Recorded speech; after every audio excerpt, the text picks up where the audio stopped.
নমস্কার বন্ধুরা, আজকে চলে এসেছি আর একটা নতুন রেসিপি নিয়ে।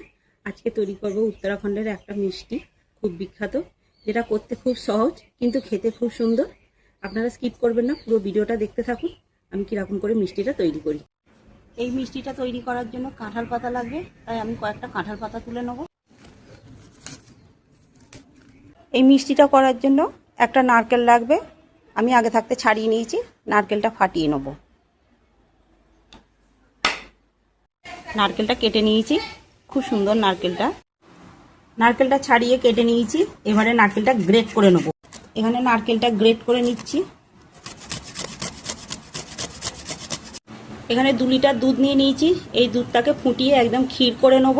দুধটা যাতে উতলে না যায় তার জন্য একটুখানি ঘি দিয়ে দেবো।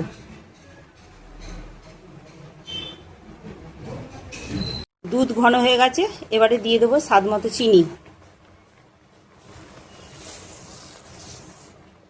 এবারে দিয়ে দেবো এলাচ গুঁড়ো। এবারে গ্রেট করে রাখা নারকেলগুলোকে দিয়ে দেবো।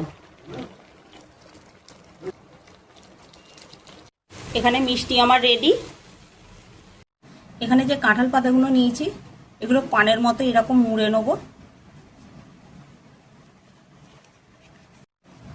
এবারে এখান থেকে একটা কাঠি দিয়ে দেবো। এই যে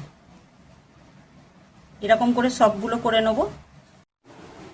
এই পাতার ভেতরে এবার এই পুরটা দিয়ে দেবো। ঠান্ডা হলে হবে না, বেশ একটু গরম গরম দিতে হবে।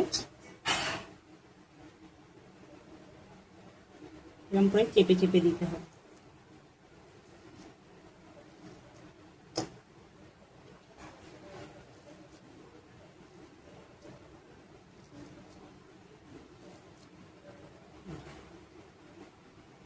এখানে দিয়ে দেবো একটা কিশমিশ।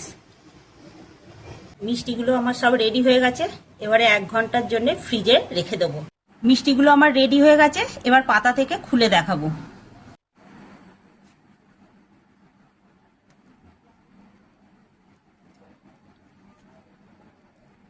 এই দেখুন বন্ধুরা, কত সুন্দর হয়েছে। উত্তরাখণ্ডের ফেমাস মিষ্টি আমার রেডি। কেমন হয়েছে বন্ধুরা কমেন্টে জানাবে, যদি ভালো লাগে শেয়ার করে দেবে। মিষ্টিটার নাম কি তোমরা বলবে, কি মিষ্টি এটা।